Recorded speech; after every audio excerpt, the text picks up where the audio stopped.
So the goals are to create an ontology for use by FaceBase, and what we mean by that is a set of standardized terms for annotation, which we've been talking about a lot, and retrieval by keyword search. But the other thing that ontology buys you is relations among those terms, and we can use that for representing actual knowledge, say, of structure and development, and to allow so-called semantic integration, where we can basically use the knowledge in the ontology to relate things that wouldn't ordinarily be easy to relate. So as this is just a schematic, I've showed this several times. We have different kinds of studies in the hub, and the idea of the ontology is to provide us these terms that can act through annotation to kind of tie the data, the different kinds of data sets together, not just from the OCDM, but we also bring in terms from other ontologies outside of that, many different ones that can then are being actually brought in right now to the hub as these term lists, these annotation lists. But once we have those in there, then we can start doing queries that use these relations also in the OCDM, not just as keywords. So we see the OCDM as just a part of the infrastructure that normal end users wouldn't necessarily have to see. And so these are, again, things I've said in the past. The OCDM is based on human anatomy and development through our foundational model of anatomy, FMA. We use existing ontologies that already are there as much as possible. We built this in a modular fashion so we can add, say, new species as they come along. And we try to use ontology best practices, which now means mostly doing it in the OWL semantic web language that most other ontologies are using now. So in FaceBase 1, the primary use case was cleft lip and palate with mouse and humans. So during that time, we developed an overall framework, and then we filled in the anatomy of the mouse and nose for cleft lip and palate, and then we get additional anatomy for free, which we need to add in order to build these relations. So in FaceBase 2, our primary goal is to fill in the framework we created in FaceBase 1 with new content. I should have mentioned in the beginning that I mentioned two other authors on that front page.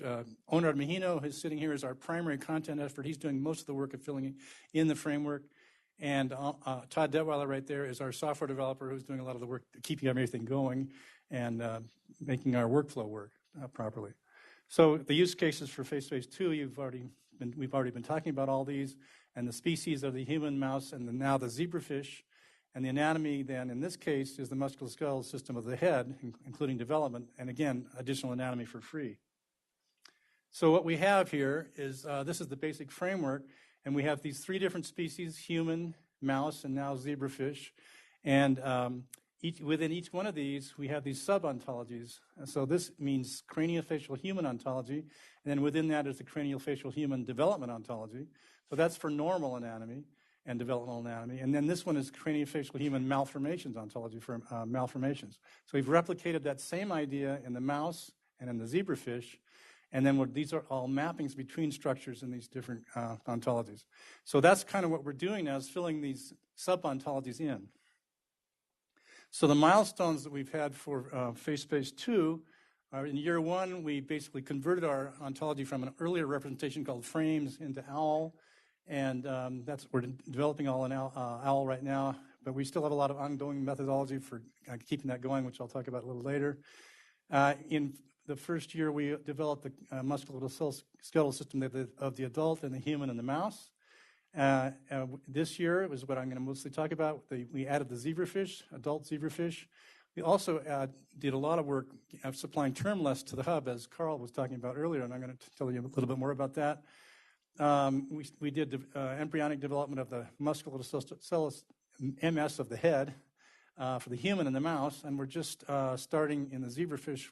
We'll be doing that at the beginning of this year, starting in year 3, and then later on we'll go on to anatomy mappings later on. So the basic topics I'm going to talk about are the zebrafish ontology, the adult zebrafish ontology that we built, the human craniofacial musculoskeletal system development, the mouse development, the hub metadata terms, our ongoing methodologies, what we're going to plan to do beyond this in year 3 and beyond, and just some examples of some potential applications we can think of. So first, the CZO, we call it. Now this is basically uses, as I mentioned, the same ontological framework as the CHO, that is for the human and the mouse. The content's derived as much as possible from ZFin, the standard ontology. We've also worked with Shannon and Matt Harris to mostly, this is ONARD, to get terms from them as they need it for their projects that we've already heard about and various publications. In the case of the zebrafish ontology, this is on the so-called ontology, and actually Melissa Handel suggested this too. We're trying to make sure we're interoperable as much as possible with other ontologies. So we have something in the semantic web called IRI, Internationalized Resource Identifier. This is what allows you to relate terms throughout the semantic web. And so we're using, if they already exist, we're using those. And when we only add one, this is one of our own, we only create one if it doesn't exist somewhere else. So this is a picture. Now we're using the Protege authoring tool to do all the authoring, and so this is just one screenshot of the where'd it go? CZO, and this basically this is a so-called is-a hierarchy where we have a specific bone, which is a kind of a bone, which is kind of an organ, which is kind of an anatomical structure in the zebrafish, and then on this side there's various attributes about that. And so we can look at a little more detail at that bone, which of course will fit with their atlas they were just talking about. The autopalatine bone, which here again is the standardized IRI for that. And then we have various details about that. It has some parts. It articulates with other bones. So you can begin to build some relations, not just the names, but also the relationship among these bones. Then now getting into the musculoskeletal system development of the mouse. We already did the adult last year, so we're looking at the mouse development. The way we do this, anything that has to do with that was human. I just mentioned we're just talking about human now. The way we do anything to do with human, we first enhance our FMA, Foundational Model of Anatomy, and then we extract a component of it that's relevant for the craniofacial work. In this case, it's the developmental ontology component of the craniofacial human ontology. That is saved out as a file, an OWL file, which is then imported directly into the master OCDM. So here is one example for the human developmental musculoskeletal system. This is the first pharyngeal arch, which is basically a developmental structure. And that has also various attributes. That it has certain constitutional parts, but it's made up of endoderm, ectoderm, and mesenchyme. It occurs in certain developmental stages. It's part of various other structures. So again, these relations are going to be useful for these so-called intelligent queries. Then we get into the mouse, and I'll spend a little more time on that because that's what most of the data are here in the hub. Basically, the mouse, just as in the adult, the developmental component of the mouse is modeled after the human. So basically we took the human component, and Todd Detweiler wrote a program to transform all these structures into the mouse, giving them new IRIs and just adding the mus musculus on the end of it to make it a unique name. And then, of course, we pruned and added as necessary to account for differences, talking with our collaborator, Tim Cox, mostly for that. So this is, you've seen these beautiful pictures that Yang Chai has, and what Onard is trying to show in these slides, which he made, most of these he made, is how we can relate some of these terms that are used to describe, say, the development of the mandible here, mandibular process, how we can describe that in the OCDM, represent the names, but also some of these relations.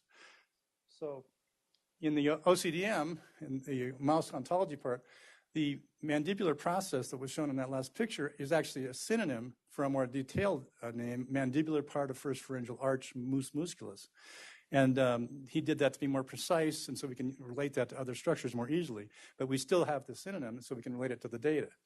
Then this thing has various constitutional parts. So then if we look at this mouse matrix, which Carl just showed, we have the names and the embryonic dates. So what we want to know is figure out how we can represent the actual structures that are representing in this, and time represented in this little cell. So here we're trying to represent the mandibular part of the first pharyngeal arch, the mesenchyme, not just the part, but the actual component of it at a specific age. And so we want to represent that in the ontology. And so the way we've done that is we see that this thing is the overall structure, it has a constitutional part, mesenchyme of mandibular part of the first pharyngeal arch. So that represents the structure, but then we also have to represent the time that it occurs. And so he's using primarily the Tyler stage. Tyler's TS17 mesenchyme of mandibular part of first pharyngeal arch represents the content of that cell, and we can relate it to the embryonic day through this relationship as embryonic day E10.5. So that's basically representing we can use that in the ontology to label what's in that cell. And then when you click on that cell, of course, you get the gene expression data. So ONARD is doing that for many of the structures involved in the development of the mouse. Here's the mandible, and these relations say, like, for example, the left fetal mandible and the right fetal mandible fuse to form the mandible. These derive from this part here, which we were just talking about. So we can describe this, basically this developmental network, or a semantic network, they call it, which basically represents some of the development of these structures. The key thing is this is computable. It's actually represented in the computer in this OWL language, and these are the relations in there. So we can write queries to ask for, say, the precursors of the mandible, without only knowing that we're interested in the mandible, and maybe we want gene expression data about the mandible or any precursor of it in the mouse. And so we could write a query to find all those precursors, and then do a query over the hub database to find all those data sets. So this is an example how you could eventually use relations in the ontology to do more interesting kinds of queries. So now but in order to do these queries, as we are all saying, we need to have these terms to more very precisely annotate the data in the hub. And Carl talked a lot about that already. And so one of our projects, actually a new milestone we had, was to supply these annotation terms, as Carl talked about earlier. So these are some of the hub metadata domains: species, mouse strain, specimen type, anatomy, malformation, developmental stage, developmental day, imaging method and device, which you've already seen a little bit.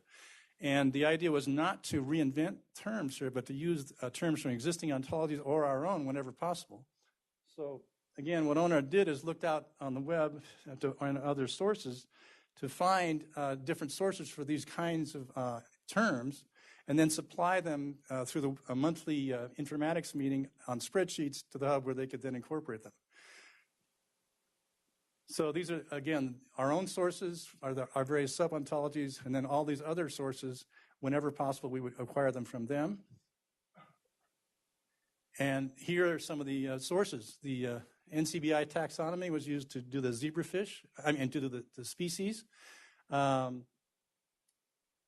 The Ontology of Biomedical Investigation, OBI, for tissues, different kinds of tissue specimen, biomedical imaging methods, ontology for other tissue specimens, and then people in this group also supplied names. Here are the human anatomy comes from our own FMA, but other developmental anatomy comes from this one here, and cell ontology. And notice each time we try to give a specific IRI, so these could be related to other data. And mouse anatomy coming from our own, plus the EMAP, plus mouse anatomy from Jackson Labs. Zebrafish anatomy from mostly the work at ZFin, and our own ontology, and again, terms supplied by Shannon and Matt. And malformations coming from our own malformation ontology, plus the human phenotype ontology. So, and then another thing, we couldn't find IRIs for specific time periods. So ONARD invented our own. These are IRIs for the mouse embryo day, the Tyler stage. And so then once we have these, we can write correspondences in the ontology between the mouse embryonic day and a Tyler stage, so that you can enter the data either in either one, and the ontology can relate those. Similar to humans and on the embryonic day and the Carnegie stage. So those are a lot of the terms we've been adding to the hub, again, trying to be as standardized as possible.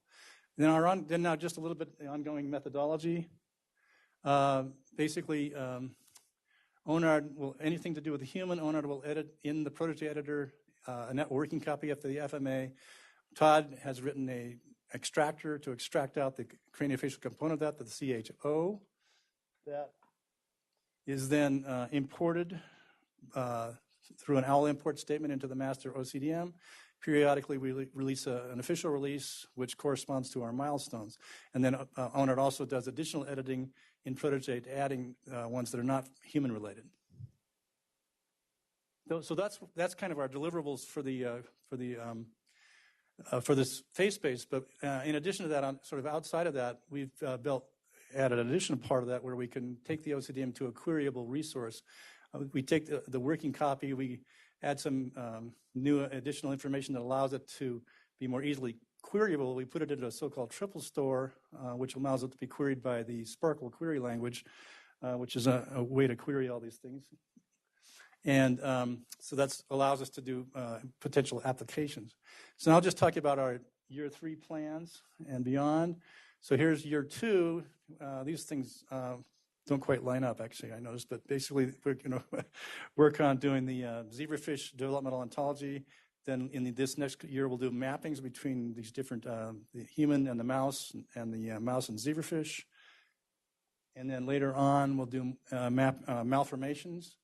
We already did them for a lot of them for cleft lip and cleft palate, but now we'll add them for the current use cases of interest this year. Malformation mappings and et cetera. So that's our basic roadmap. And finally, just a couple of applications that we've just demonstrated in the past. So what we've shown it just as prototypes, we have this RDF store, and we can then make queries over it. We also can. Todd's been investigating the nice API that the hub has, a REST-based API. And now it's actually even more useful now that there's more annotated data in there and more annotations. So we could have a little tool called the query integrator that allows us to write a query that combines a query over the ontology with a query over the data. We can save that query and reuse it, and then we can reuse those queries in various things like viewing the OCDM or annotating data or actually creating 3D scenes. We can ask the ontology to create a 3D scene of certain bones in the zebrafish or something like that, and it should be able to find those 3D models and build up a 3D scene for you. This is another project we did. These are just examples that we could do, but they're not necessarily what the hub will do because they're just.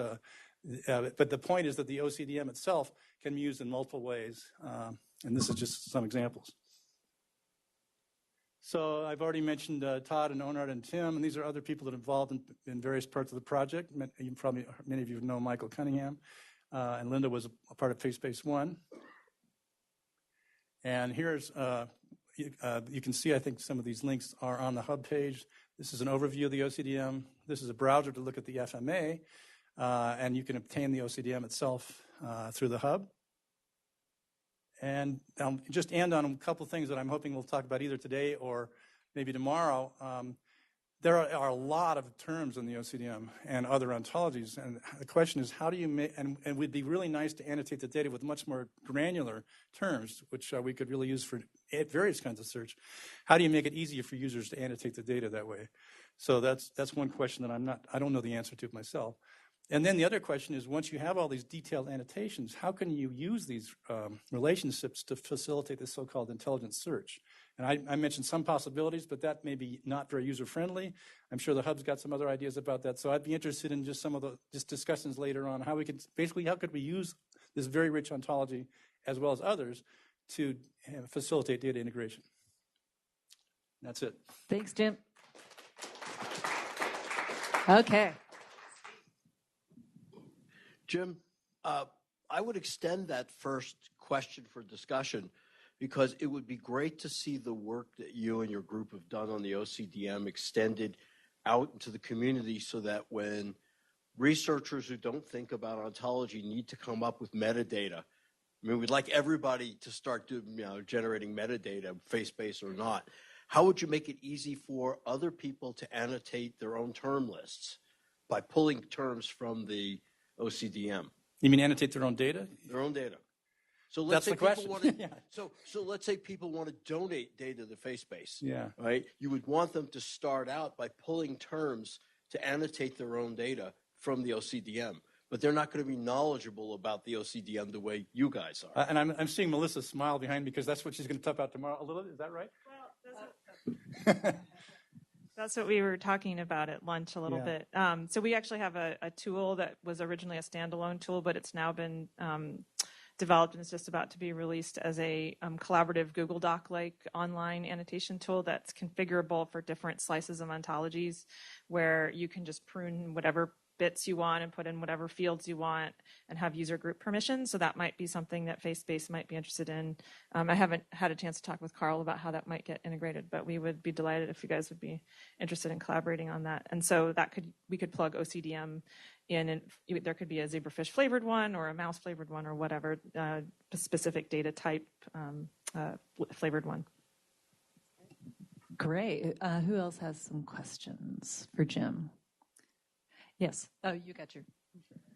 Is linking up with the medical ontologies like SNOMED and ICD-10 and 11 part of developing the malformation ontology in the later years, or is it a separate endeavor? Well, we actually have a contract with SNOMED to make the FMA align with SNOMED. So if the FMA aligns with SNOMED and FMA aligns with the OCDM, we see the FMA as sort of this foundational because anatomy is so fundamental that it can link to clinical, it can link to research. So I think it would be through we are including human malformations in the OCDM where they're related to craniofacial, but of course there's many more.